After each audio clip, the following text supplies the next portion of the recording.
अय हा इंचू किती मोठा आहे, डसली अवघडच व्हायचं भाऊ. तर कसं आहे पब्लिक, तुमच्या सगळ्यांचा लाडका अभि आपल्या कांद्याची नवीन लागण कास काय नादच नाही करायचा ना. ऋषीला म्हटलं तुझी चालताना एखादी रील काढू, पण तो हसू जाम झाला भाऊ. काय करावं याला. तुम्हाला तर माहिती आहे घरात काम चालू केलं छोट्या छोट्या गोष्टी लय लागतात. मग काम करीन डायरेक्ट मला पाठवलं काळा आईला आणायला लोणीला. म्हटलं चला मग काय आता, सेंटरिंगच्या कामाला काळा आईल कशाला लागतं मला कमेंट मध्ये सांगा बरं लवकर. त्यात आपले यशराज गवारे पाटील आम्हाला श्रामपूरहून भेटायला आलते. त्यांच्यासोबत आपले विकास दादा पण आलते आणि दोन नगिने तर तसे बी लोणीतच राहतात. अय बाबा हा काम करता करताच नाच होतोय.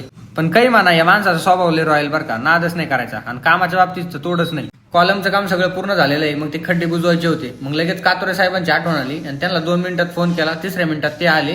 त्यांनी व्यवस्थित आपले खड्डे बुजून दिले. म्हटलं आता काही टेन्शन नाही गाड्या, लवकरच पुढचं पण काम चालू होईल. अय डायरेक्ट मला किनीतच उचललं. दमादमाने घ्या नाही तर पडन. वरून व्ह्यू कसा दिसतोय, नादच नाही करायचा हो. आपला माया पण आलता घराचं काम बघायला. त्यांना नाही का दिवाळीला मोबाईल घेतलेला आहे, पण अजून त्याची काही कोंबडी मोठीच व्हाय ना काय माहिती. 2 महिने